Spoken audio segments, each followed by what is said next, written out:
Jesus. What is that? What the f*** is that? Warning. In this video, I will be discussing at fair length and in some amount of depth the manga series Wounded Man. Wounded Man is a super schlocky manga that came out in the 80s. Now, if you know anything about anime and manga from that time, then you probably see where I'm going with this already. If you don't, however, then you may consider this a content warning that includes but is not limited to sex, violence, drug use, and any combination of the three. Don't let your kids watch it! Wounded Man is kind of infamous as a pretty fucking terrible manga, and the OVA adaptation of it is no better, if not just because it does not live up to the source material. But yeah, my love for this series is, it's boundless. Truly boundless. I actually own the full 9-volume English release of it. In fact, my good friend and co-channel member Fritz helped me to complete it. Little did he know he was fueling my degeneracy to unfathomable heights. I joke, of course. But yeah, that said, even though I own the full set, rather than uploading photos of the various books directly, I'm just going to upload scans into the video. I'll insert those, just for the sake of clarity and ease. As for what I'm trying to accomplish or convey with this video, I guess it can be considered like my personal love letter to the series, and a thank you to both Kazuo Koike and Ryoichi Ikegami, author and illustrator respectively, for creating this, well, I personally would consider it like a personal masterpiece. Like, it goes on my masterpiece list. Why are you the way that you are?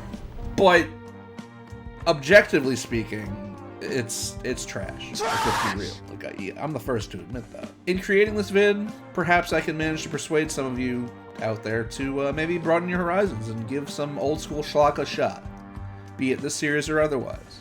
What? So, I already laid bare my love for Wounded Man, but what exactly is Wounded Man? In essence, without spoiling the grandiose batshit wackiness to the best of my ability, plot can be boiled down to a young and up-and-coming athlete having his life devastated by the world's most powerful pornography studio, the GPX.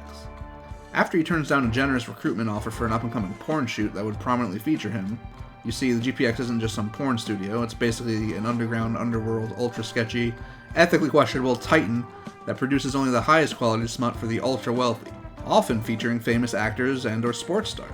Think seeing your favorite A-listers going at it. It's honestly really fucking dumb. But that's part of why I love it so much.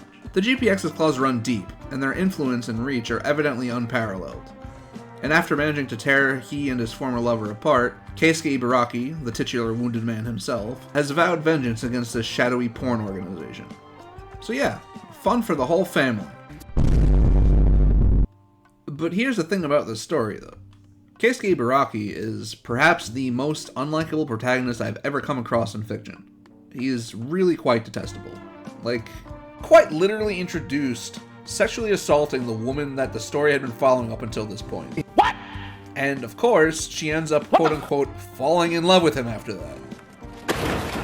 My disappointment is immeasurable, and my day is ruined. And what's worse, this isn't even the only time he commits such atrocity throughout the series. Nope, just you wait until Misty gets introduced. Good fucking god. So yeah, the main character is an irredeemable wretch and despicable rat bastard. You don't want to be like this. This is disgusting. This is awful in every way. If I could kill it, I would. But I legally can't. But I've considered it. Why do you love this story so much, Jake? Fuck. What the fuck is wrong with you, bro? A fair question, and I hear you. Now, for me, the charm of this series lies within its beat-by-beat batshit wackiness. It just keeps escalating in its stupidity and ludicrousness. Ludicrosity? Ludicrosity. It was just so refreshing to read. Something to understand about me is that I stumbled my way into this depraved world of schlock and exploitative filth at an age much too young to really be consuming this stuff.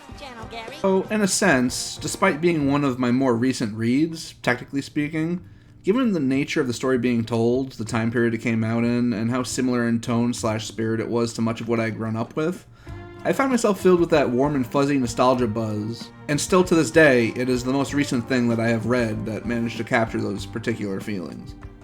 So, like, yeah, I guess it could be said that some form or another of nostalgia goggles are twisting my personal biases with this series. I mean, I said it earlier and I'll say it again, that the series is quite frankly straight fucking trash, figurative filth of the highest caliber, and I at the very least am 1000% here for it, but I would not blame other people for not being anywhere nearly as into it as I am. No doubt by now you have noticed that I have been including some footage of the animated version as well, the OVAs that is to say.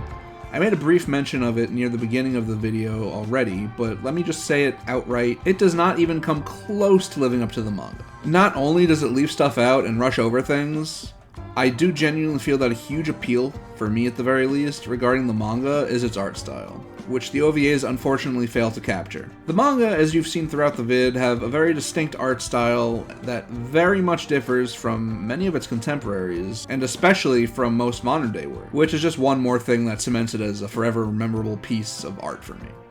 Yeah, I said it, art. And I would say it again if I thought that doing so would convince anyone any further. The sad truth of this work is that despite being a part of my Risque recommendation series, it is not something so easily recommended for so many reasons. And I can easily see that even if just from hearing about the unfortunate nature of this despicable prick of a protagonist, that many people would drop the book in an instant. And going further into it, I myself have never been one to need a story to have relatable characters, that is to say, ones that I can personally relate to, but I do know that a lot of people do look for relatability in characters in works that they read or otherwise consume. And I would wager and hope that for most, there would be no relatability to be fucking found here. So that too is an aspect that I can see people dropping the series for.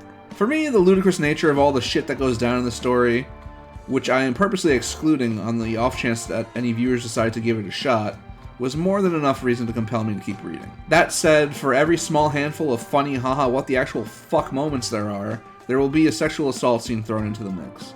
And I know that that too is enough of a deterrent for many people as well. I will say right now that I consider the series a mixed bag. There's definitely fun to be had if you're into schlocky trash, but you gotta take some uncomfortable bullshit too, assuming you're strapped in for it.